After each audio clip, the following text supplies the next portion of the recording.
William Shakespeare کے شہرہ آفاق ڈرامے Romeo and Juliet پر آج کی گہری گفتگو میں خوش آمدید۔ خوش آمدید۔ آج ہمارے پاس اس ڈرامے کا پہلا ایکٹ ہے اور ہم خاص طور پر پہلے 3 مناظر کا جائزہ لیں گے کہ کس طرح شیکسپیئر نے اس پورے المیے کی بنیاد رکھی۔ جی، یہ 3 مناظر بہت اہم ہیں۔ تو ہم ورونا کے ماحول، خاندانوں کی دشمنی اور مرکزی کرداروں کی ابتدائی حالت کو سمجھیں گے، لیکن شروعات کرتے ہیں پرولوگ سے، جو بڑا عجیب حصہ ہے نا؟ بالکل، یہ تو ایسا ہے جیسے فلم شروع ہونے سے پہلے ہی آپ کو بتا دیا جائے کہ آخر میں ہیرو اور ہیروئن دونوں مر جائیں گے۔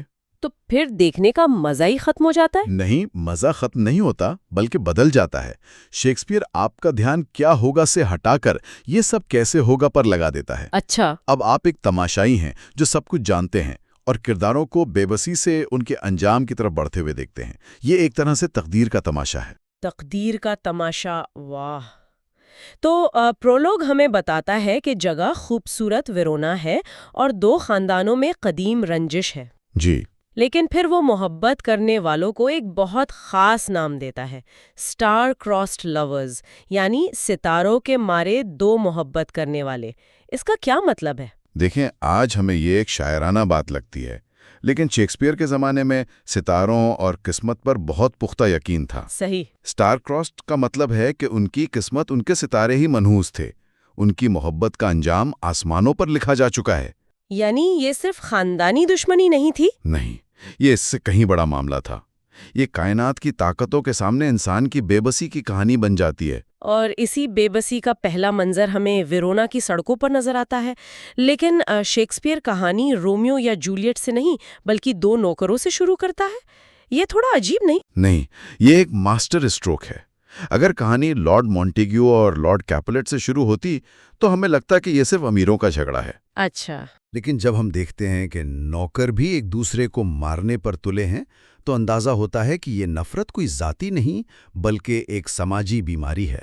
یعنی یہ زہر پورے شہر میں پھیل چکا ہے۔ بالکل، اور جھگڑے کی وجہ بھی کتنی چھوٹی سی ہے، انگوٹھا دکھانا۔ ایک معمولی سی توہین سے پورا شہر میدان جنگ بن جاتا ہے۔ اور پھر اس جھگڑے میں بڑے کردار آنا شروع ہوتے ہیں۔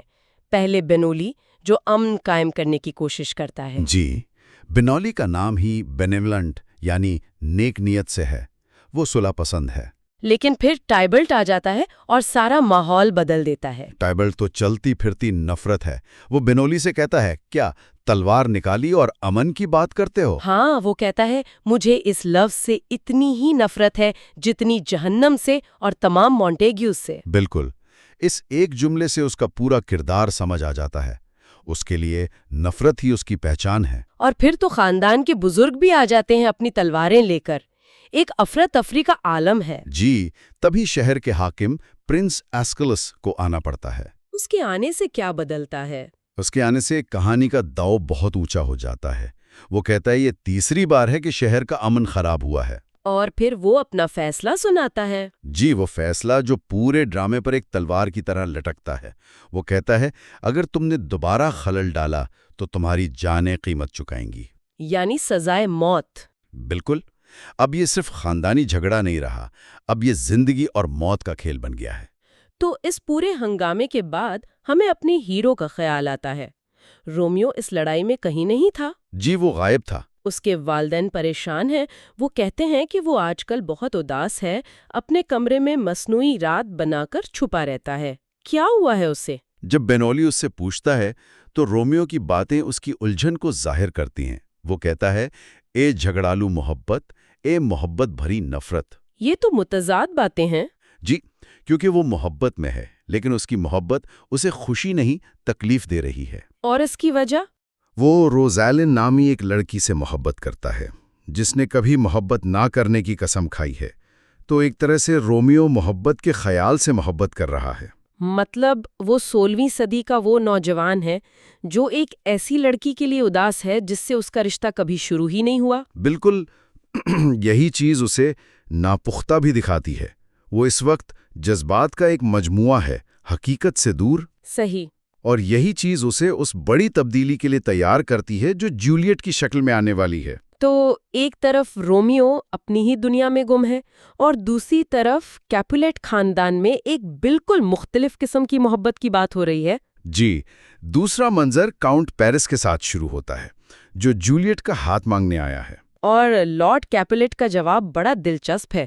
وہ پہلے تو ایک بہت خیال رکھنے والا باپ لگتا ہے نا؟ جی، وہ کہتا ہے میری بیٹی ابھی بہت چھوٹی ہے، 14 سال کی بھی نہیں، 2 گرمی اور گزرنے دو۔ یہ سن کر تو اچھا لگتا ہے، لیکن وہ پیرس کو پوری طرح منع بھی نہیں کرتا۔ یہی تو اس کی چال ہے، وہ پیرس جیسے طاقتور رشتے کو کھونا نہیں چاہتا۔ اچھا۔ وہ فوراً کہتا ہے لیکن تم اس کا دل جیتو، میری مرضی تو اس کی رضامندی کا صرف ایک حصہ ہے۔ تو وہ یہ کہہ رہا ہے نہیں، لیکن ہاں آپ کوشش کر سکتے ہیں۔ بالکل، وہ ایک شاطر سیاستدان کی طرح کھیل رہا ہے۔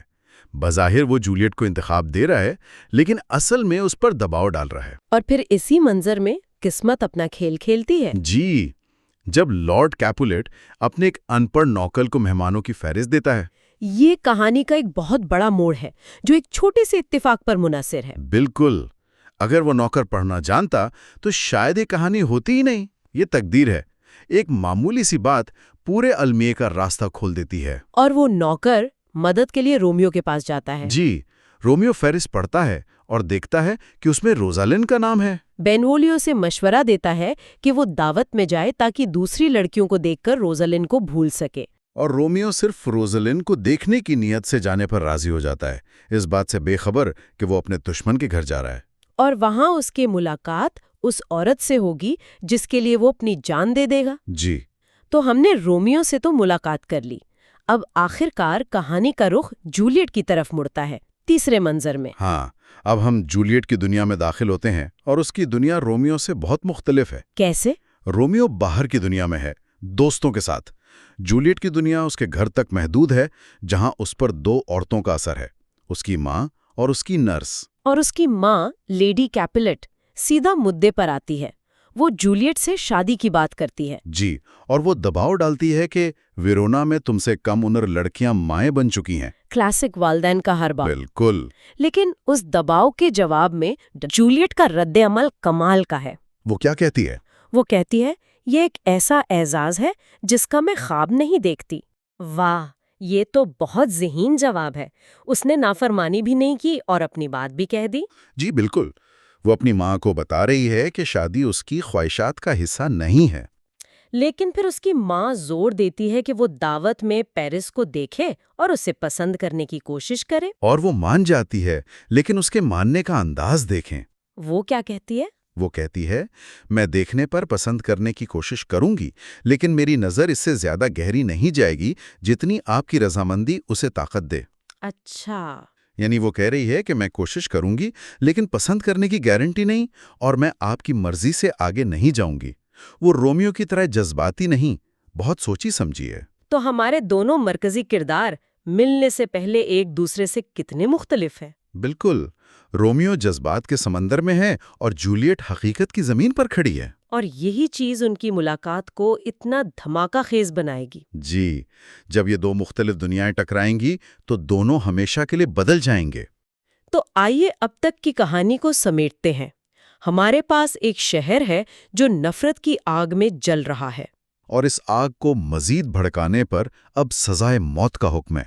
ہمارا ہیرو رومیو دل شکستہ ہے، لیکن غلط عورت کے لیے۔ اور ہماری ہیروئن جولیٹ ایک 13 سالہ فرما بردار لڑکی ہے جس پر ایک ایسی شادی کے لیے دباؤ ہے جو وہ نہیں چاہتی۔ تو المیے کے لیے سٹیج پوری طرح تیار ہے۔ جی، رومیو اپنے دشمن کی دعوت میں روزلین کے لیے جا رہا ہے اور جولیٹ وہاں اپنے ہونے والے شوہر پیرس سے ملنے والی ہے۔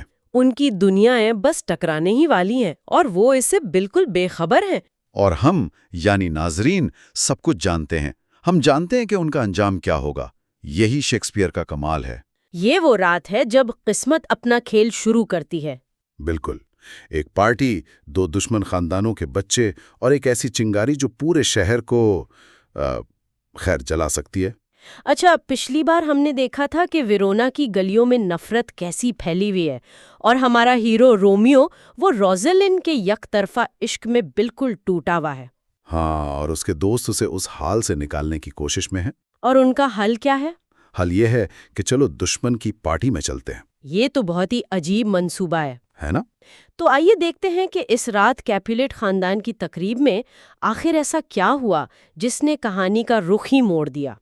اور ہمارا آج کا مرکزی سوال بھی وہی ہے، کیا پہلی نظر کی محبت واقعی اتنی طاقتور ہو سکتی ہے کہ وہ نسلوں کی نفرت کو چیلنج کر سکے، یا پھر وہ نفرت اس محبت کو پیدا ہوتے ہی کچل دے گی؟ یہی تو ان سینز کا سب سے بڑا تضاد ہے۔ تو سین 4 شروع ہوتا ہے، رومیو اور اس کے دوست ماسک پہن کر پارٹی کی طرف جا رہے ہیں، لیکن رومیو کا موڈ وہ بالکل بھی پارٹی کے لیے تیار نہیں۔ جی، وہ کہہ رہا ہے کہ میرا دل اتنا بھاری ہے میں ناچ نہیں سکتا۔ اس کی ایک مشہور لائن ہے "I have a soul of lead"، یعنی میری روح سیسے کی طرح بھاری ہے۔ اور یہیں پر ہمیں مرکیوشو کا کردار کھل کر نظر آتا ہے، وہ رومیو سے بالکل الٹ ہے۔ بالکل، جہاں رومیو ہر چیز کو بہت گہرائی سے، بہت سنجیدگی سے لیتا ہے، وہیں مرکیوشو زندگی کو ایک مذاق سمجھتا ہے۔ وہ رومیو کو چھیڑتا بھی ہے، کہتا ہے کہ اگر محبت نے تمہیں بوجھل کر دیا ہے تو تم محبت پر بوجھ بن جاؤ۔ مطلب وہ اسے اس اداسی سے نکالنے کی ہر ممکن کوشش کر رہا ہے۔ لیکن رومیو پر کوئی اثر نہیں ہوتا۔ وہ کہتا ہے کہ میں نے ایک خواب دیکھا ہے اور میرا دل کہہ رہا ہے کہ اس پارٹی میں جانا ٹھیک نہیں۔ اور بس یہیں سے مرکیوشو کو موقع مل جاتا ہے اپنی وہ مشہور اور تھوڑی عجیب سی تقریر شروع کرنے کا، کوئین میپ کے بارے میں۔ ہاں، یہ کوئین میپ کون ہے اور مطلب یہ تقریر اتنی اہم کیوں ہے؟ یہ تو بس پریوں کی کہانی لگتی ہے۔ بظاہر تو یہ ایک فضول سی کہانی ہی لگتی ہے۔ کوئین میپ پریوں کی دنیا کی ایک کردار ہے جو سوتے ہوئے لوگوں کے دماغ میں گھس کر انہیں ان کی خواہشات کے مطابق خواب دکھاتی ہے۔ وہ ایک لمبی تفصیل بیان کرتا ہے کہ عاشقوں کو محبت کے خواب، سپاہیوں کو جنگ کے، وکیلوں کو فیس کے۔ تو وہ صرف رومیو کا مذاق اڑا رہا ہے؟ ایک سطح پر تو بالکل، وہ کہہ رہا ہے کہ تم اپنے خوابوں کو اتنی سنجیدگی سے کیوں لے رہے ہو، یہ تو بس دماغ کا کھیل ہے۔ لیکن شیکسپیئر یہاں ایک بہت گہرا کھیل کھیل رہا ہے۔ اچھا۔ مرکیوشو کی تقریر یہ بھی بتا رہی ہے کہ ہمارے خواب ہماری اپنی چھپی ہوئی خواہشات اور خوف کا عکس ہوتے ہیں۔ وہ کہہ رہا ہے کہ محبت، عزت، لالچ یہ سب وہم ہے، خوابوں کی طرح کھوکھلے۔ تو کیا وہ یہ کہہ رہا ہے کہ رومیو تمہاری محبت بھی ایک وہم ہے؟ یہ بہت دلچسپ نکتہ ہے۔ مرکیوشو ایک طرح سے حقیقت پسند ہے، وہ رومیو کے ان رومانوی خیالات پر یقین نہیں رکھتا۔ تو اس تقریر کے ذریعے وہ نہ صرف خوابوں کو بلکہ شاید محبت کے تصور کو بھی چیلنج کر رہا ہے۔ لیکن ان سب کے باوجود رومیو مطمئن نہیں ہوتا۔ پارٹی کے دروازے پر کھڑے ہو کر وہ جو کہتا ہے اس سے تو واقعی رونگٹے کھڑے ہو جاتے ہیں۔ جی، اور یہ ڈرامے کے سب سے اہم لمحات میں سے ایک ہے۔ وہ ایک پیشن گوئی کرتا ہے۔ وہ کہتا ہے میرا دل کسی ایسے انجام سے ڈرتا ہے جو ابھی ستاروں میں پوشیدہ ہے، اور اس کا آغاز آج رات کی تقریب سے ہوگا اور ایک بے وقت موت پر ختم ہوگا۔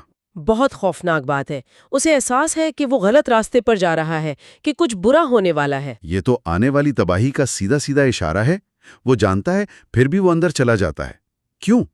کیا وہ قسمت کے آگے اتنا بے بس ہے؟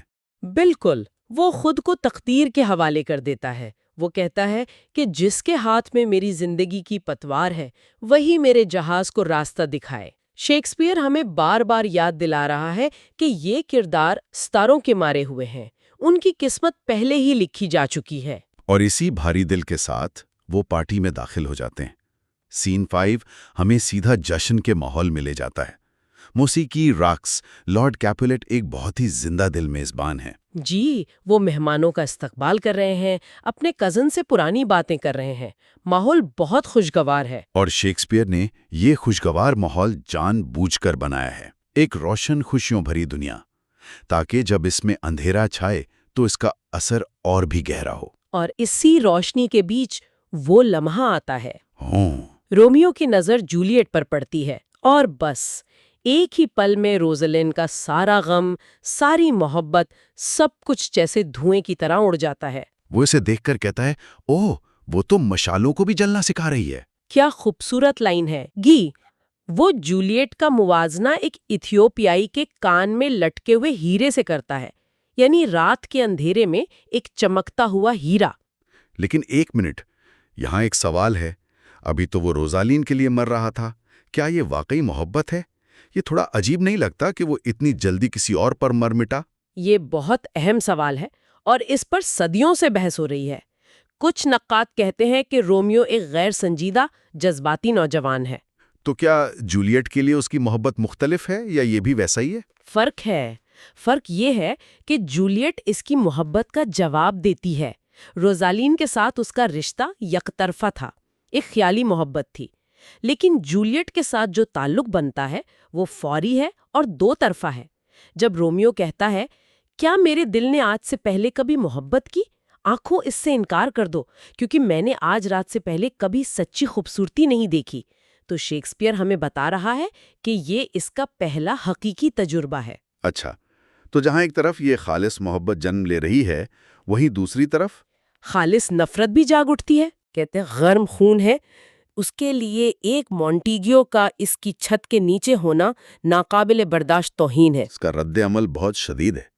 وہ کہتا ہے کہ اسے قتل کرنا کوئی گناہ نہیں، وہ وہیں اسے مارنے کے لیے تیار ہے۔ ٹائبیلٹ نفرت کی زندہ مثال ہے۔ اس کے کردار میں کوئی دوسری سوچ نہیں، کوئی نرمی نہیں، وہ صرف اپنے خاندان کی دشمنی کو جانتا ہے۔ اور یہ منظر ڈرامے کے مرکزی تضاد کو بالکل واضح کر دیتا ہے۔ ایک کونے میں فوری محبت اور دوسرے کونے میں فوری اور جان لیوا نفرت۔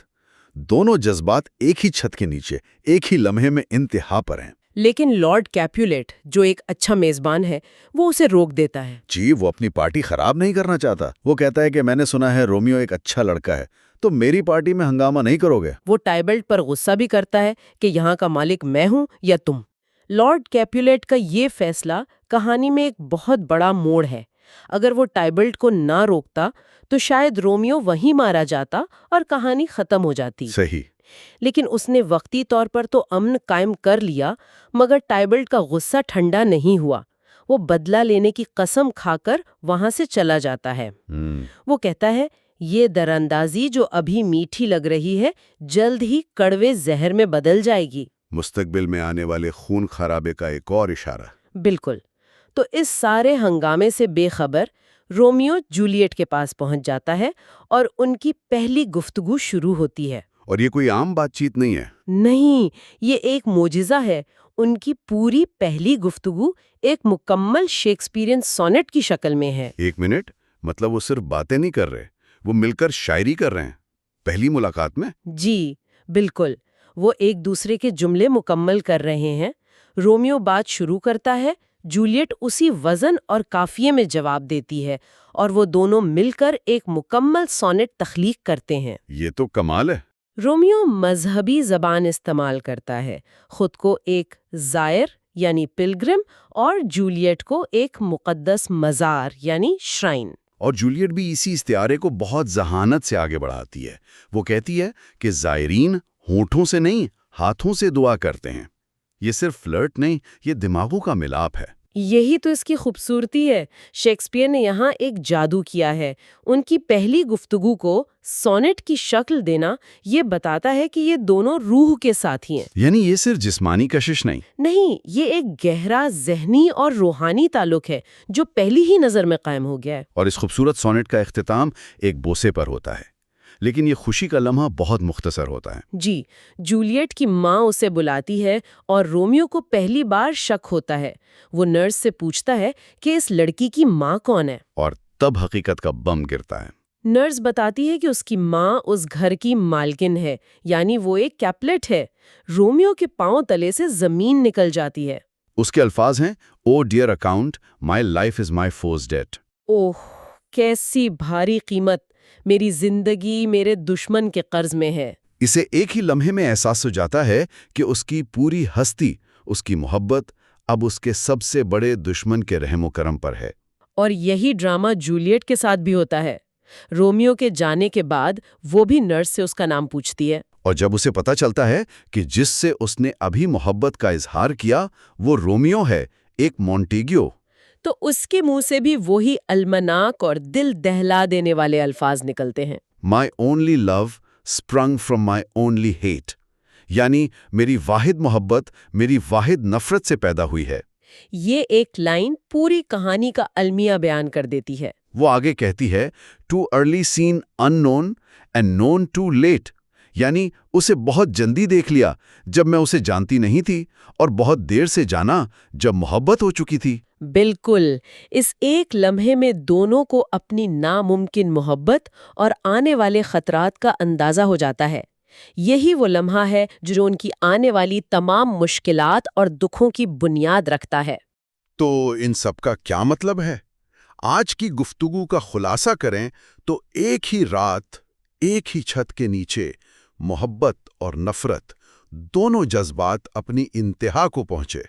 جی، ایک طرف رومیو کو وہ محبت ملی جسے وہ سچی خوبصورتی کہتا ہے، اور دوسری طرف اسی محبت نے ٹائبلٹ کی شکل میں ایک جان لیوا دشمنی کو بھی جنم دے دیا۔ اور ان واقعات نے رومیو اور جولیٹ کو ایک ایسے راستے پر ڈال دیا ہے جہاں سے واپسی ناممکن ہے۔ وہ اب صرف دو نوجوان نہیں رہے جو محبت میں گرفتار ہیں، وہ دو دشمن خاندانوں کے نمائندے بن گئے ہیں۔ اور ان کی محبت اب ان کے خاندانوں کے صدیوں پرانی دشمنی کے ساتھ براہ راست ٹکراؤ میں آ گئی ہے۔ ویرونا کے دو دشمن خاندانوں یعنی مونٹیگیو اور کیپولیٹ کی نفرت کے بیچ رومیو اور جولیٹ کو پہلی نظر میں ہی محبت ہو جاتی ہے، ایک ایسی چنگاری جو کسی بھی وقت آگ لگا سکتی ہے۔ اور وہ بھی کیپولیٹ کی اپنی دعوت میں، مطلب رومیو کو تو وہاں ہونا ہی نہیں چاہیے تھا، یہ بہت بڑا خطرہ تھا۔ اور پھر جب انہیں پتہ چلتا ہے کہ وہ دشمن ہے تو یہ محبت، مطلب یہ تو جان لیوا معاملہ بن جاتا ہے۔ یہ صرف سماجی طور پر مشکل نہیں، یہ واقعی جان لیوا ہے۔ بالکل۔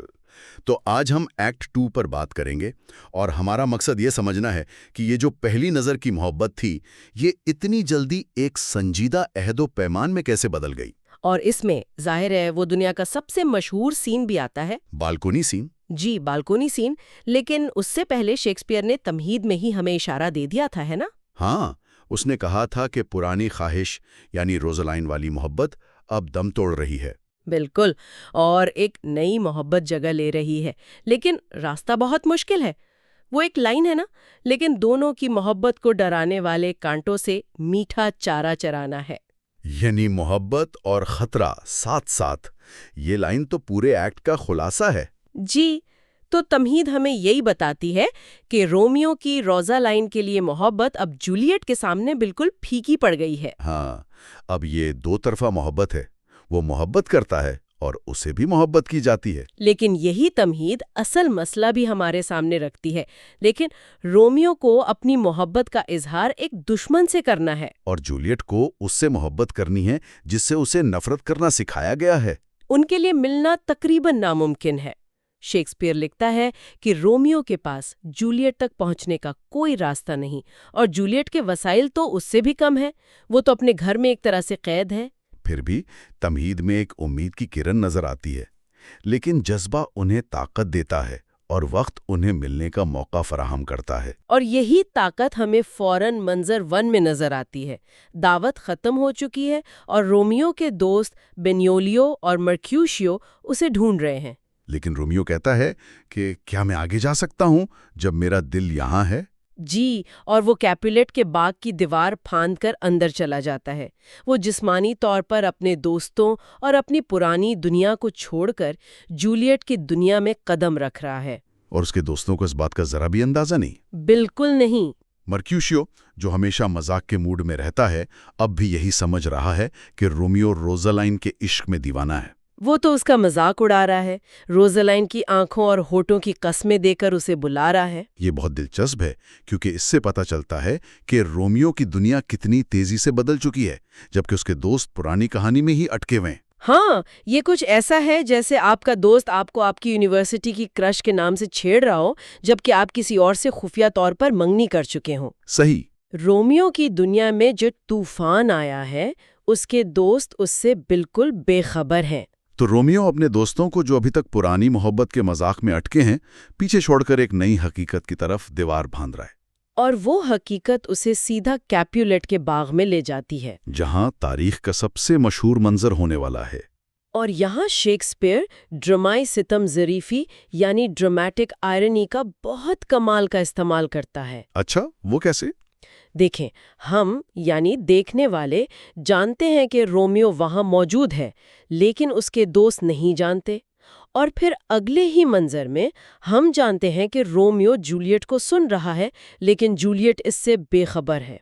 اس سے ایک زبردست تناؤ پیدا ہوتا ہے۔ اور پھر وہ منظر آتا ہے، رومیو باغ میں چھپا ہوا ہے اور جولیٹ اپنی بالکنی میں نمودار ہوتی ہے۔ اور رومیو اسے دیکھ کر جو کہتا ہے وہ صرف تعریف نہیں ہے، وہ شاعری کا ایک شاہکار ہے۔ لیکن ٹھہرو، وہ کون سی روشنی ہے جو کھڑکی سے پھوٹ رہی ہے؟ یہ مشرق ہے اور جولیٹ سورج ہے۔ یہ زبان غیر معمولی ہے۔ وہ جولیٹ کا موازنہ سورج سے کرتا ہے اور چاند کو حاسد کہتا ہے جو جولیٹ کی خوبصورتی سے جلتا ہے۔ بالکل، یہ صرف خوبصورتی کی تعریف نہیں، یہ عبادت کے قریب ہے۔ اور یہ سب کچھ وہ تب کہہ رہا ہے جب وہ صرف اسے دور سے دیکھ رہا ہے۔ اور یہاں جولیٹ کا وہ مشہور سوال آتا ہے، اے رومیو رومیو، تم رومیو کیوں ہو؟ ہاں، او رومیو رومیو ویفو آرٹ داؤ رومیو، جسے اکثر لوگ غلط سمجھتے ہیں کہ وہ پوچھ رہی ہے تم کہاں ہو۔ بالکل، یہ کہاں کا سوال نہیں، یہ کیوں کا سوال ہے۔ وہ اس کی شناخت پر سوال اٹھا رہی ہے۔ جی، وہ کہہ رہی ہے کہ مسئلہ رومیو شخص نہیں بلکہ مونٹیگیو نام ہے۔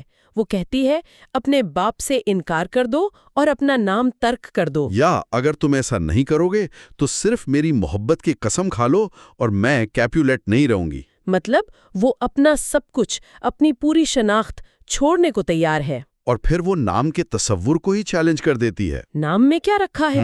جسے ہم گلاب کہتے ہیں، کسی اور نام سے بھی وہ اتنی ہی میٹھی خوشبو دے گا۔ یہ لائن تو ڈرامے سے نکل کر ایک محاورہ بن چکی ہے، لیکن اس منظر میں اس کا وزن بہت زیادہ ہے۔ اور یہ اس سین کا مرکزی خیال ہے۔ جولیٹ کہہ رہی ہے کہ نام صرف ایک لیبل ہے، یہ کسی شخص کی اصلیت کو بیان نہیں کرتا۔ اور یہ سوچ خاص طور پر اس معاشرے میں جہاں خاندان اور نام ہی سب کچھ تھا۔ بہت بہت باغیانہ سوچ ہے۔ اور یہ دیکھیں کہ یہ 13 سال کی لڑکی کہہ رہی ہے۔ شیکسپیئر یہاں جولیٹ کو اس صورتحال کا ڈرائیور بنا رہا ہے۔ وہ صرف محبت میں مبتلا نہیں، وہ ایک فلسفر بن کر اپنے معاشرے کی بنیاد کو چیلنج کر رہی ہے۔ واقعی یہ حیران کن بات ہے، اور اس کی یہ باتیں سن کر رومیو مزید چھپ کر نہیں رہ سکتا۔ جی، وہ خود کو ظاہر کر دیتا ہے، اور اس کا جواب بھی اتنا ہی ڈراماٹک ہے۔ وہ کہتا ہے مجھے صرف محبت کہہ کر پکارو اور میرا نیا نام رکھ دیا جائے گا۔ آج کے بعد میں کبھی رومیو نہیں ہوں گا۔ وہ فوراً اس کی سوچ کو قبول کر لیتا ہے۔ ایسے ہی رومیو سامنے آتا ہے، وہ فوراً حقیقت کی دنیا میں واپس آ جاتی ہے۔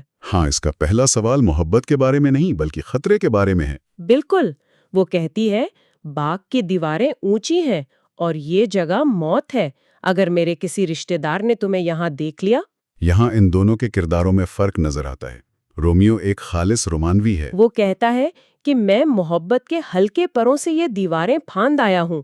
اس کے لیے محبت ہر رکاوٹ پر قابو پا سکتی ہے۔ لیکن جولیٹ محبت میں ہونے کے باوجود عملیت پسند ہے۔ وہ جانتی ہے کہ اس رومانوی منظر کا انجام بہت خونی ہو سکتا ہے۔ اور اسے یہ بھی فکر ہے کہ رومیو اسے بہت جلد مان جانے والی لڑکی نہ سمجھے، کیونکہ اس نے اس کے دل کی باتیں چھپ کر سن لی تھیں۔ ہاں، وہ کہتی ہے کہ اگر اسے معلوم ہوتا تو وہ اجنبی بننے کی اداکاری کرتی۔ جی، لیکن پھر وہ کہتی ہے کہ میں اس سے زیادہ سچی ہوں گی جو دکھاوا کرتی ہیں۔ مجھے ہمیشہ یہ بات حیران کرتی ہے کہ جب رومیو چاند کی قسم کھانے لگتا ہے تو جولیٹ اسے فوراً روک دیتی ہے۔ یہ ایک بہت اہم لمحہ ہے۔ یہ ایک چھوٹا سا لمحہ ہے، لیکن اس میں اس کے کردار کے بارے میں بہت کچھ چھپا ہے۔ بالکل، وہ کہتی ہے چاند کی قسم مت کھاؤ جو ہمیشہ بدلتا رہتا ہے، کہیں ایسا نہ ہو کہ تمہاری محبت بھی اسی طرح بدل جائے۔ وہ ایک مستقل اور پائیدار محبت چاہتی ہے، نہ کہ کوئی عارضی جذبہ۔ جی، وہ اسے کہتی ہے کہ اگر قسم کھانی ہے تو اپنی ذات کی کھائے، جسے وہ اپنی عبادت کا خدا کہتی ہے۔ یہ اس کی محبت کی گہرائی اور سنجیدگی کو ظاہر کرتا ہے۔ اس شدید جذبات کے باوجود ایک لمحے کے لیے جولیٹ خود ہچکچاتی ہے۔ وہ کہتی ہے، یہ بہت جلد بازی ہے، بہت غیر دانش مندانہ، بہت اچانک۔ بالکل بجلی کی طرح جو نظر آنے سے پہلے ہی ختم ہو جاتی ہے۔ اسے خود بھی اس سب کی رفتار سے ڈر لگ رہا ہے۔ یہ اس کی سمجھداری کو ظاہر کرتا ہے۔ وہ جانتی ہے کہ وہ بہت تیزی سے آگے بڑھ رہے ہیں، لیکن جب رومیو اپنی محبت کے بدلے میں محبت کے عہد کا مطالبہ کرتا ہے تو وہ کہتی ہے کہ وہ تو اپنا عہد اس کے مانگنے سے پہلے ہی دے چکی ہے۔ ہاں، اس کی محبت اتنی بے پناہ ہے کہ وہ کہتی ہے جتنا میں تمہیں دیتی ہوں اتنا ہی میرے پاس اور ہوتا ہے، کیونکہ دونوں ہی لامحدود ہیں۔ اور آخر میں اس پوری شاعرانہ اور جذباتی گفتگو کو ایک ٹھوس نتیجے پر جولیٹ ہی لاتی ہے۔ بالکل، رومیو خوابوں میں گم ہے جبکہ جولیٹ شادی کا ٹھوس منصوبہ بنا رہی ہے۔ وہ ایک عملی قدم اٹھاتی ہے۔ جی، وہ کہتی ہے کہ اگر رومیو کا ارادہ نیک ہے اور وہ شادی کرنا چاہتا ہے تو وہ کل صبح ایک قاصد بھیجے گی تاکہ وہ جگہ اور وقت طے کر سکیں جہاں وہ شادی کریں گے۔ ایک ایسی محبت جو صرف نظروں سے شروع ہوئی تھی، چند گھنٹوں کے اندر اندر ایک خفیہ شادی کے پختہ ارادے میں بدل چکی ہے۔ اور اس فیصلے کے بعد رومیو وہاں سے سیدھا اپنے روحانی باپ فرائر لارنس کے پاس جانے کا فیصلہ کرتا ہے تاکہ ان سے مدد مانگ سکے۔ رات کی تاریکی میں شروع ہونے والی یہ محبت اب دن کی روشنی میں ایک ٹھوس قدم اٹھانے جا رہی ہے۔ تو دیکھا جائے تو چند ہی گھنٹوں میں یہ دو لوگ اجنبیوں سے خفیہ منگیتر بن گئے، اور انہوں نے خاندانی نفرت کی دیواروں کو گرا دیا، کم از کم اپنے دلوں میں تو گرا ہی دیا۔ رات کے اندھیرے اور رازداری نے ان کا ساتھ دیا، انہیں ایک ایسی جگہ فراہم کی جہاں وہ مونٹیگیو اور کیپولیٹ نہیں بلکہ صرف رومیو اور جولیٹ تھے۔ اس گفتگو کے مرکزی نکات یہی تھے: نام کی طاقت کے مقابلے میں فرد کی اہمیت، جسے جولیٹ نے گلاب کی مثال سے واضح کیا۔ رومیو کا بے پناہ رومانوی جوش اور اس کے مقابلے میں جولیٹ کی عملی اور انقلابی سوچ۔ جی، جو محبت کے ساتھ ساتھ خطرے سے بھی آگاہ ہے، اور یہ کہ کس طرح ان کے جذبے نے انہیں وہ طاقت دی جس کا وعدہ ایکٹ 2 کی تمہید میں کیا گیا تھا۔ لیکن یہ سب کچھ ایک گہرا سوال بھی اٹھاتا ہے۔ انہوں نے اپنے ناموں اور خاندانوں کی دشمنی کے مسئلے کو حل کرنے کے لیے ایک خفیہ شادی کا فیصلہ کیا ہے، مگر کیا رازداری واقعی کسی مسئلے کو حل کرتی ہے؟ یا یہ ایک نئے اور زیادہ خطرناک مسئلے کو جنم دیتی ہے؟ کیا وہ اپنی قسمت سے بچ رہے ہیں یا سیدھا اسی کی طرف بھاگ رہے ہیں؟ فرائر لارنس کا رومیو اور جولیٹ کی خفیہ شادی کرانے کا فیصلہ، سوال یہ نہیں کہ ان کی نیت اچھی تھی یا بری، بلکہ یہ کہ کیا ان کا یہ قدم ایک ٹوٹی ہوئی دنیا میں امن قائم کرنے کی واحد امید تھی، یا ایک غیر ذمہ دارانہ جوا جس نے دو نوجوانوں کی قسمت پر مہر لگا دی۔ میں سمجھتا ہوں کہ فرائر نے ایک مایوس کن صورتحال میں ایک جرأت مندانہ قدم اٹھایا۔ اور میں یہ کہوں گی کہ یہ جرأت نہیں بلکہ ایک ایسی فاش غلطی تھی جس نے اس المناک انجام کی بنیاد رکھی۔ دیکھیں، فرائر نے ایک سرپرست کے طور پر اپنی ذمہ داری نبھانے کے بجائے نوجوانوں کے جذبات کو اپنے ایک بڑے اور سچ کہوں تو ناقابل عمل منصوبے کے لیے استعمال کیا۔ یہ ہے کہ ہمیں فرائر کے فیصلے کو ویرونا کے حالات کے تناظر میں دیکھنا چاہیے۔ یہ شہر نفرت کی آگ میں جل رہا تھا، کیپولیٹس اور مونٹیگیوز کی دشمنی نسلوں پرانی تھی۔ ایسے میں جب فرائر نے دو دشمن خاندانوں کے بچوں میں محبت دیکھی تو انہیں اس میں ایک خدائی اشارہ نظر آیا۔ یہ صرف دو بچوں کا معاملہ نہیں تھا، یہ پورے شہر کو بچانے کا ایک موقع تھا۔ ان کے اپنے الفاظ ہیں: "For this alliance may so happy prove to turn your household's rancor to pure love." وہ نفرت کو محبت سے بدلنے کی امید کر رہے تھے۔ یہ ایک عظیم مقصد تھا۔ مقصد یقیناً عظیم تھا، لیکن کیا عظیم مقاصد کے لیے خطرناک اور غیر دانشمندانہ راستے اختیار کرنا جائز ہے؟ فرائر ایک پادری ہیں، ایک روحانی رہنما۔ ان کا پہلا فرض ان نوجوانوں کی رہنمائی کرنا تھا، نہ کہ ان کے جذباتی فیصلوں کو مزید ہوا دینا۔ وہ خود رومیو کی محبت کی نوعیت پر شک کرتے ہیں۔ ایک لمحہ پہلے وہ اسے روزالین کے لیے روتے ہوئے دیکھتے ہیں اور اگلے ہی لمحے جولیٹ کے لیے بے چین۔ وہ خود کہتے ہیں کہ young men's love then lies in their eyes, یعنی وہ جانتے تھے کہ رومیو کا جذبہ کتنا کچا ہے، اس کے باوجود انہوں نے اسی دن شادی کروا دی۔ یہ کیسی دانشمندی ہے! لیکن آپ اس بات کو نظر انداز کر رہے ہیں کہ رومیو اور جولیٹ کسی بھی صورت میں رکنے والے نہیں تھے۔ ان کے جذبات کی شدت کو دیکھتے ہوئے فرائر کے پاس دو ہی راستے تھے: یا تو وہ انہیں ان کے حال پر چھوڑ دیتے جہاں وہ شاید کوئی زیادہ خطرناک قدم اٹھا لیتے، یا پھر ان کے رشتے کو ایک مقدس بندھن میں باندھ کر اسے قابو کرنے کی کوشش کرتے۔ انہوں نے دوسرا راستہ چنا۔ انہوں نے رومیو کی سڈن ہیسٹ کو ایک مضبوط سمت دینے کی کوشش کی۔ یہیں پر میرا بنیادی اختلاف ہے۔ ایک بالغ اور مشیر کا کام جذبات کی رو میں بہہ جانا نہیں ہوتا، بلکہ اس پر بن باندھنا ہوتا ہے۔ فرائر خود رومیو کو نصیحت کرتے ہیں: "Wisely and slow, they stumble that run fast." یعنی عقلمندی سے اور آہستہ چلو، تیز دوڑنے والے ٹھوکر کھاتے ہیں اور پھر وہ خود ہی سب سے زیادہ تیز دوڑتے ہیں۔ یہ تو کھلا تضاد ہے۔ وہ رومیو کے غیر مستقل مزاج کو جانتے تھے، اس کے باوجود انہوں نے اس آگ پر تیل چھڑکا۔ وہ خود ہی خبردار کرتے ہیں کہ these violent delights have violent ends, اور پھر خود ہی اس کا انتظام کرتے ہیں۔ شاید وہ یہ سمجھتے تھے کہ شادی کا بندھن اس وائلنٹ ڈیلائٹ کو ایک پائیدار رشتے میں بدل دے گا۔ مگر آئیے اس میں ایک اور کردار کو شامل کرتے ہیں، نرس۔ فرائر اکیلے نہیں تھے۔ نرس، جو جولیٹ کی سب سے قریبی رازدان ہے، وہ بھی اس منصوبے میں برابر کی شریک ہے۔ وہ نہ صرف پیغام رسانی کرتی ہے بلکہ جولیٹ کو شادی کے لیے تیار بھی کرتی ہے۔ کیا یہ اس بات کی دلیل نہیں کہ اس محبت کی سچائی کو کم از کم 2 بالغ کرداروں نے تسلیم کیا تھا؟ میرے نزدیک یہ فرائر کے عمل کو جائز نہیں بناتا، بلکہ یہ ویرونا میں بالغوں کی اجتماعی ناکامی کو ظاہر کرتا ہے۔ نرس کا کردار بھی اتنا ہی غیر ذمہ دارانہ ہے۔ وہ ایک ماں کی طرح جولیٹ کی حفاظت کرنے کے بجائے اس کی خطرناک خواہشات کو پورا کرنے میں مددگار بنتی ہے۔ وہ جولیٹ کو ایک ایسے راستے پر ڈال دیتی ہے جس کے نتائج وہ خود بھی نہیں سمجھتی۔ یہ دونوں، فرائر اور نرس، اپنی ذمہ داریاں نبھانے میں بری طرح ناکام ہوئے اور ان بچوں کے اعتماد کا غلط استعمال کیا۔ لیکن ان کا منصوبہ خفیہ رکھنے کے علاوہ اور کیا چاہ رہا تھا؟ اگر وہ کھلے عام اس شادی کا اعلان کرتے تو کیا ہوتا؟ خاندانوں کی نفرت مزید بھڑک اٹھتی اور شاید رومیو اور جولیٹ کو اسی وقت الگ کر دیا جاتا، یا اس سے بھی برا کچھ ہوتا۔ فرائر کا خیال شاید یہ تھا کہ ایک بار شادی ہو گئی تو خاندان اپنی عزت بچانے کے لیے ہی صحیح اس رشتے کو قبول کرنے پر مجبور ہو جائیں گے۔ یہ ایک رسک تھا، لیکن شاید واحد قابل عمل راستہ یہی تھا۔ اسے قابل عمل کہنا خوش فہمی ہے۔ یہ ایک خیالی منصوبہ تھا۔ کیا واقعی فرائر یہ سمجھتے تھے کہ ٹیبالٹ جیسا کردار جو ہر وقت لڑنے کے بہانے ڈھونڈتا ہے وہ اس شادی کو قبول کر لے گا؟ یا لارڈ کیپولیٹ جو اپنی بیٹی کو اپنی جاگیر سمجھتا ہے وہ اپنی مرضی کے خلاف ہوئی شادی پر خاموش رہے گا؟ زیادہ امکان تو اسی بات کا تھا کہ اس خبر سے تشدد کی ایک نئی لہر شروع ہو جاتی۔ فرائر نے ویرونا کی حقیقت کو مکمل طور پر نظر انداز کر دیا اور ایک ایسی دنیا کا خواب دیکھا جو وجود ہی نہیں رکھتی تھی۔ آخر میں یہی کہوں گا کہ فرائر کا فیصلہ بھلے ہی نتائج کے اعتبار سے غلط ثابت ہوا، لیکن اس کی بنیاد ایک عظیم مقصد پر تھی۔ وہ ایک ایسی بیماری کا علاج کرنے کی کوشش کر رہے تھے جس نے پورے شہر کو اپنی لپیٹ میں لے رکھا تھا۔ ان کا طریقہ شاید ناقص تھا، لیکن جس دنیا میں وہ رہ رہے تھے وہاں شاید کوئی بہترین طریقہ موجود ہی نہیں تھا۔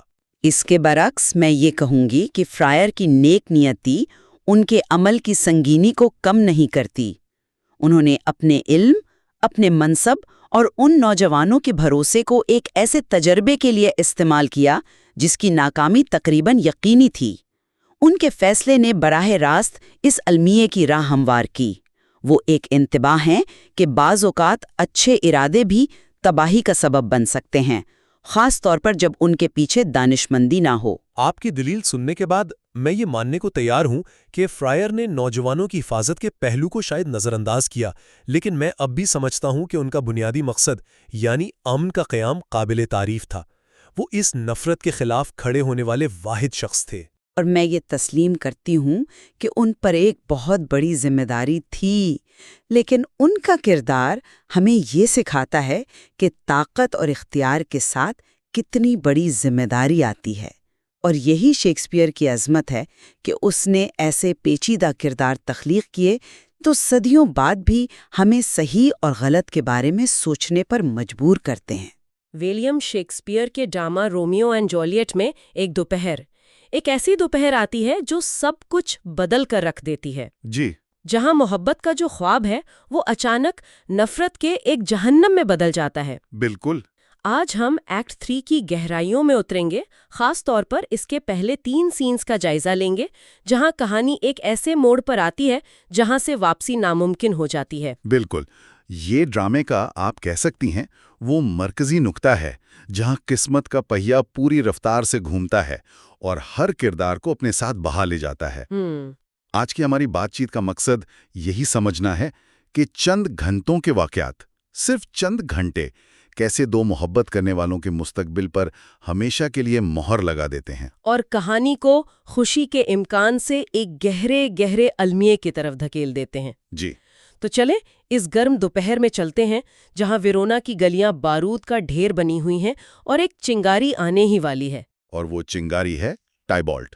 بالکل، ایکٹ 3 سین 1 شروع ہوتا ہے اور ماحول میں ایک عجیب تناؤ ہے، شدید گرمی ہے، اور بینولیو جو ہمیشہ امن کی بات کرتا ہے وہ مرکیوشیو کو کہتا ہے کہ یہاں سے نکل چلتے ہیں۔ جی، وہ کہتا ہے کہ کیپیولیٹس بھی باہر ہیں اور جھگڑا یقینی ہے۔ وہ خطرے کو بھانپ رہا ہے۔ بالکل، لیکن مرکیوشیو یہاں شیکسپیئر کرداروں کی نفسیات کھولنا شروع کرتا ہے۔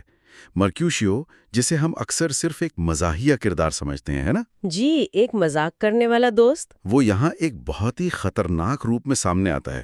وہ نہ صرف رکنے پر اصرار کرتا ہے بلکہ طنزیہ انداز میں الٹا بینولیو پر ہی جھگڑالو ہونے کا الزام لگا دیتا ہے۔ ہاں، وہ کہتا ہے کہ تم تو اس بات پر بھی لڑ پڑو گے کہ کسی کی داڑھی میں تم سے ایک بال کم یا زیادہ کیوں ہے۔ جی، جو کہ ایک طرح کی نفسیاتی پروجیکشن ہے۔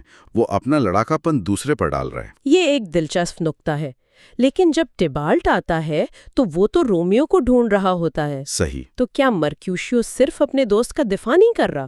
دیکھیں، آپ کی بات میں وزن ہے، لیکن اس کے الفاظ دیکھیں۔ جب ٹائبالٹ کہتا ہے مجھے تم میں سے کسی سے بات کرنی ہے، تو مرکیوشیو کا جواب ہے صرف ایک بات، اسے کسی چیز کے ساتھ جوڑو، اسے ایک لفظ اور ایک وار بنا دو۔ مطلب وہ لڑائی کو دعوت دے رہا ہے۔ وہ اشتعال انگیزی کر رہا ہے۔ وہ جان بوجھ کر ٹائبالٹ کی انا کو چھیڑ رہا ہے۔ یہ دفاع سے زیادہ ہے۔ اور اسی اشتعال انگیزی کے بیچ میں رومیو آ جاتا ہے، لیکن یہ وہ رومیو نہیں ہے جسے ٹائبالٹ جانتا ہے۔ بالکل نہیں ہے۔ یہ اب جولیٹ کا شوہر ہے اور ٹائبالٹ کا خفیہ رشتہ دار۔ تو جب ٹائبالٹ اسے ولن کہہ کر پکارتا ہے تو رومیو لڑنے سے انکار کر دیتا ہے اور کہتا ہے کہ ٹائبالٹ میرے پاس تم سے محبت کرنے کی ایک وجہ ہے۔ جی، جو مجھے تمہارے غصے کو معاف کرنے پر مجبور کرتی ہے۔ اب یہ بات وہاں کھڑے کسی شخص کی سمجھ میں کیسے آ سکتی ہے؟ بالکل نہیں آ سکتی۔ اور یہی اس لمحے کا المیہ ہے۔ رومیو اپنی نئی محبت میں اتنا کھویا ہوا ہے کہ وہ سماجک حقیقت کو بھول جاتا ہے۔ اس کے دوستوں کے لیے یہ مردانہ غیرت کا سوال ہے، اور مرکیوشیو کے لیے تو یہ ناقابل برداشت ہے۔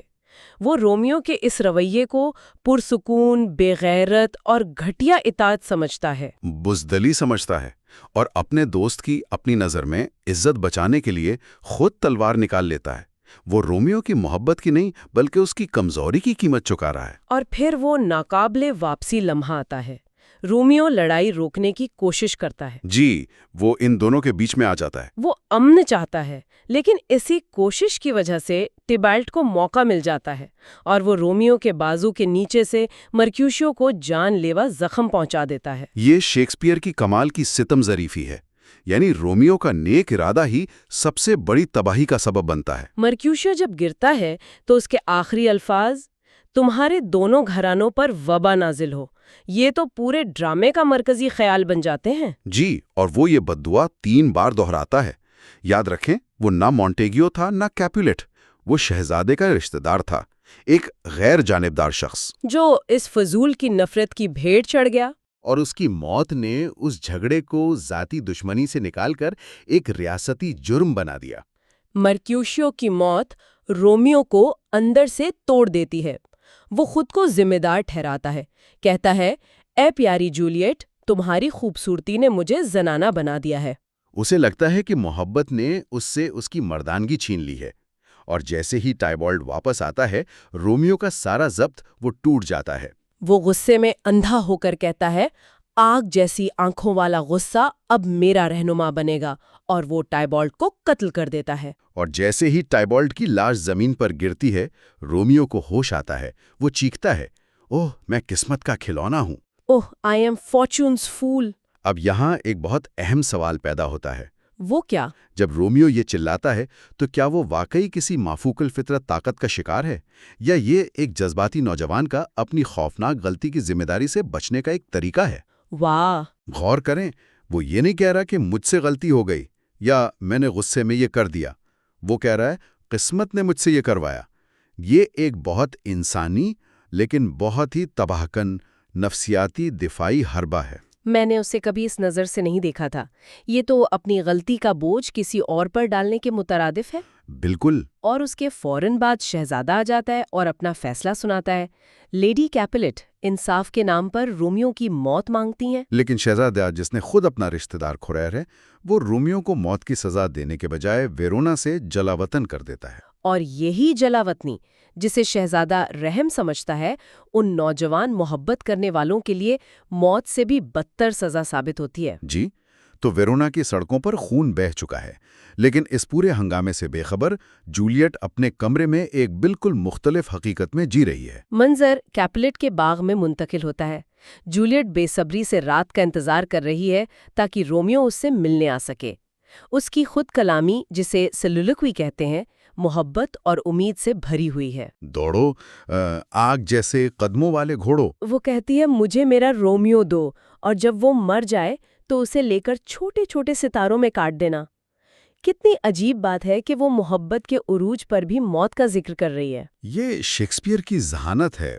اس کی شاعری میں محبت اور موت ہمیشہ ساتھ ساتھ چلتے ہیں. جولیٹ یہاں ایک معصومانہ خواہش کا اظہار کر رہی ہے، لیکن سامعین جو جانتے ہیں کہ باہر کیا ہو چکا ہے، جی وہ اس کے الفاظ میں چھپے المیے کو سن سکتے ہیں.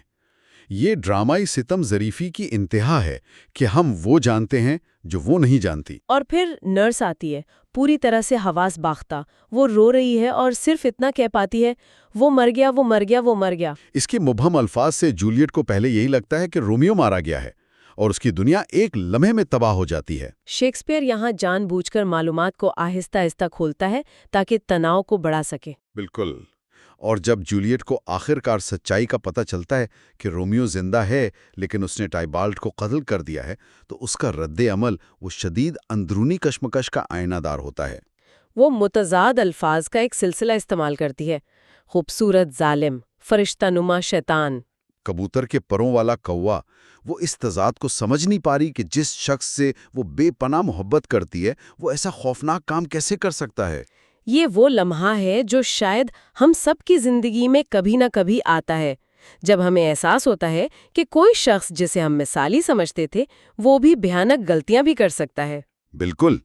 لیکن جب نرس رومیو کو برا بھلا کہتی ہے، شرم آئے رومیو پر، تو جولیٹ کا رد عمل فوری اور فیصلہ کن ہوتا ہے. وہ فوراً اپنے شوہر کا دفاع کرتی ہے. کیا میں اس شخص کے بارے میں برا کہوں جو میرا شوہر ہے؟ یہ ایک بہت بڑا لمحہ ہے. وہ اپنے خاندان کے خون پر اپنے شوہر کی محبت کو چنتی ہے. وہ ایک 13 سالہ لڑکی ہے لیکن اس لمحے وہ ایک بالغ عورت کا فیصلہ کرتی ہے. اور وہ فوراً سمجھ جاتی ہے کہ اگر رومیو ٹائبلٹ کو نہ مارتا تو ٹائبلٹ رومیو کو مار دیتا. اور اس کے لیے اصل تباہی ٹائبلٹ کی موت نہیں بلکہ رومیو کی جلاوطنی ہے. جی وہ کہتی ہے وہ جلاوطن، وہ ایک لفظ جلاوطن 10,000 ٹائبلٹس کو مار چکا ہے. اس کے لیے یہ لفظ موت سے بھی بدتر ہے. یہ ایک زندہ موت ہے. جولیٹ تو اپنے غم میں ڈوبی ہے، لیکن رومیو کا کیا حال ہے؟ چلیں فرائر لارنس کے حجرے میں دیکھتے ہیں، جہاں رومیو کو ابھی ابھی اپنی سزا کا علم ہوا ہے. فرائر لارنس رومیو کو بتاتا ہے کہ شہزادے نے رحم کھاتے ہوئے اسے موت کے بجائے جلاوطنی کی سزا دی ہے. وہ اسے خوش قسمت کہتا ہے. لیکن رومیو کا رد عمل بالکل جولیٹ کی طرح شدید ہے. وہ ایک دوسرے کا عکس ہیں. اس کے لیے بھی جلاوطنی موت سے بدتر ہے. وہ چیختا ہے ویرونا کی دیواروں کے باہر کوئی دنیا نہیں سوائے اذیت، تشدد اور جہنم کے. کیونکہ اس کے لیے دنیا کا مطلب صرف جولیٹ ہے. جولیٹ کے بغیر ویرونا سے باہر کی زندگی اس کے لیے جہنم ہے. وہ اتنا مایوس ہے کہ وہ زمین پر گر کر رونے لگتا ہے، اور جب نرس آتی ہے تو وہ خود کو مارنے کی کوشش کرتا ہے. اور یہاں فرائر لارنس کا کردار بہت اہم ہو جاتا ہے. وہ رومیو کو صرف تسلی نہیں دیتا بلکہ اسے سخت ڈانٹ پلاتا ہے. جی وہ اسے اس کے زنانہ آنسوؤں اور جانور جیسے غیر معقول غصے پر شرم دلاتا ہے. وہ اسے حقیقت کا آئینہ دکھاتا ہے. وہ اسے 3 وجوہات بتاتا ہے جن کے بنا پر اسے شکر گزار ہونا چاہیے. 1. جولیٹ زندہ ہے. 2. اس نے ٹیبلٹ کو مارا ورنہ خود مارا جاتا. اور 3. قانون نے رحم دکھاتے ہوئے موت کی سزا کو جلاوطنی میں بدل دیا. یہ ایک منطقی دلیل ہے جو ایک جذباتی طوفان میں گھرے نوجوان کو دی جا رہی ہے. فرائر یہاں عقل کی آواز بننے کی کوشش کر رہا ہے. اس ڈانٹ کے بعد فرائر ایک منصوبہ پیش کرتا ہے کہ رومیو جولیٹ کے پاس جائے، اپنی شادی کی رات مکمل کرے اور صبح ہونے سے پہلے مونٹوا کے لیے روانہ ہو جائے۔ جی، اور منصوبہ یہ ہے کہ رومیو وہاں کچھ وقت گزارے گا جب تک کہ وہ ان کی شادی کا اعلان کر کے خاندانوں میں صلح نہیں کروا دیتا اور شہزادے سے معافی حاصل نہیں کر لیتا۔ یہ منصوبہ سننے میں تو کافی معقول لگتا ہے نا؟ سننے میں تو معقول لگتا ہے، لیکن اگر آپ غور کریں تو یہ منصوبہ بہت ہی نازک بنیادوں پر کھڑا ہے۔ کیسے؟ یہ رازداری، کامل وقت اور پیغامات کی درست ترسیل پر منحصر ہے، اور ہم جانتے ہیں کہ علمیہ کہانیوں میں جب بھی کوئی منصوبہ ان چیزوں پر انحصار کرتا ہے تو کچھ نہ کچھ غلط ضرور ہوتا ہے۔ تو یہ ایک نیک نیتی پر مبنی لیکن بہت ہی خطرناک جوا ہے۔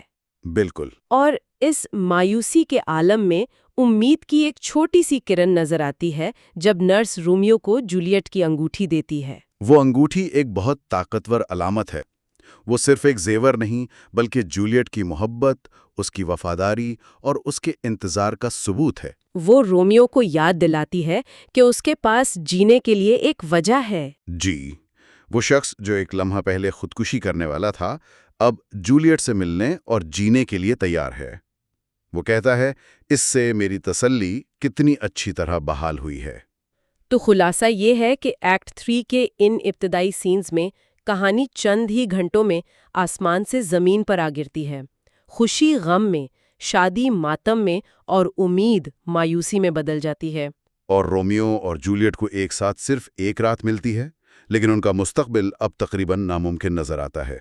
اس ایکٹ میں ہمیں شیکسپیئر کے چند مرکزی خیالات بہت واضح طور پر نظر آتے ہیں۔ جی، پہلا تو ہے واقعات کی تباہ کن رفتار۔ فرائر نے پہلے ہی خبردار کیا تھا کہ جو تیزی سے دوڑتے ہیں وہ ٹھوکر کھاتے ہیں، اور یہاں ہم اسی ٹھوکر کا نتیجہ دیکھ رہے ہیں۔ دوسرا، جذبات کا عقل پر حاوی ہونا۔ بالکل، رومیو اور جولیٹ دونوں ہی خبر سن کر مکمل طور پر بکھر جاتے ہیں اور غیر معقول فیصلے کرنے لگتے ہیں۔ اور تیسرا، تقدیر اور ذاتی انتخاب کا کھیل۔ جی، رومیو خود کو قسمت کا کھلونا سمجھتا ہے، لیکن ہم نے دیکھا کہ اس کے اپنے فیصلے بھی اس تباہی میں برابر کے شریک تھے۔ جب بھی ہم شیکسپیئر کے رومیو اور جولیٹ کے بارے میں سوچتے ہیں تو ذہن میں سٹار کراسڈ لورز کی تصویر آتی ہے، یعنی دو ایسے محبت کرنے والے جن کے ستارے گردش میں تھے۔ لیکن کیا واقعی ان کا انجام آسمانوں پر لکھا تھا؟ آج ہم اسی سوال کی تہہ میں جائیں گے۔ کیا یہ المیہ واقعی تقدیر کا ایک یوں کہیں کہ نہ ٹلنے والا کھیل تھا، یا یہ انسانی جلد بازی اور ناقص فیصلوں کی ایک ایسی زنجیر تھی جسے کسی بھی موڑ پر توڑا جا سکتا تھا؟ میرا ماننا ہے کہ کردار چاہے کچھ بھی کر لیتے، ان کا مقدر پہلے سے طے شدہ تھا۔ اور میں سمجھتی ہوں کہ تقدیر کو الزام دینا دراصل سب سے آسان کام ہے۔ میرے نزدیک یہ کہانی انسانی کمزوریوں کا ایک بہت ہی المناک مطالعہ ہے۔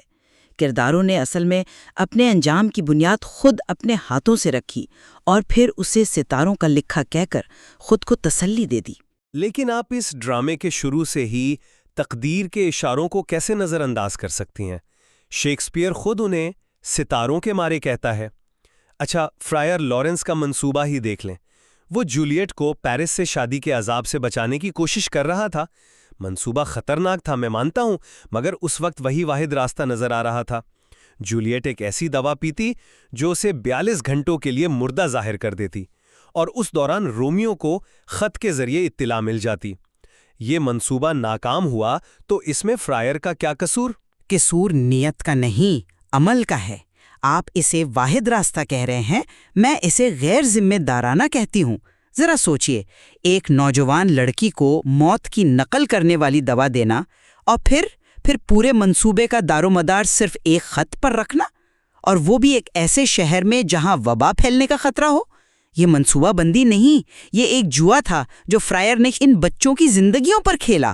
اس نے کوئی متبادل راستہ کیوں نہیں سوچا، کوئی دوسرا قاصد؟ کیونکہ اس کے پاس وقت نہیں تھا۔ جولیٹ خودکشی کرنے پر تلی ہوئی تھی۔ اس نے صاف کہا تھا کہ پیرس سے شادی کرنے سے بہتر ہے کہ وہ مینار سے کود جائے۔ O bid me leap from off the battlements of yonder tower. Friar نے انتہائی دباؤ میں فیصلہ کیا، اور اس کی بدقسمتی دیکھیے کہ قاصد فرائر جان شہر میں وبا کی وجہ سے قید ہو جاتا ہے۔ فرائر خود چیخ اٹھتا ہے، انہیپی فارچون، یعنی بد نصیب تقدیر۔ یہ انسانی غلطی نہیں، یہ تو خالص بدقسمتی تھی۔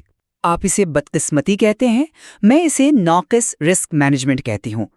جب داؤ پر 2 زندگیاں لگی ہوں تو آپ صرف ایک ہی قاصد پر انحصار نہیں کر سکتے۔ لیکن چلیں ایک لمحے کے لیے فرائر کو چھوڑ دیتے ہیں۔ رومیو کا کیا؟ جب بالتھاسار اسے جولیٹ کی موت کی جھوٹی خبر دیتا ہے تو اس کا رد عمل کیا تھا؟ کیا اس میں ایک لمحے کے لیے بھی سوچا؟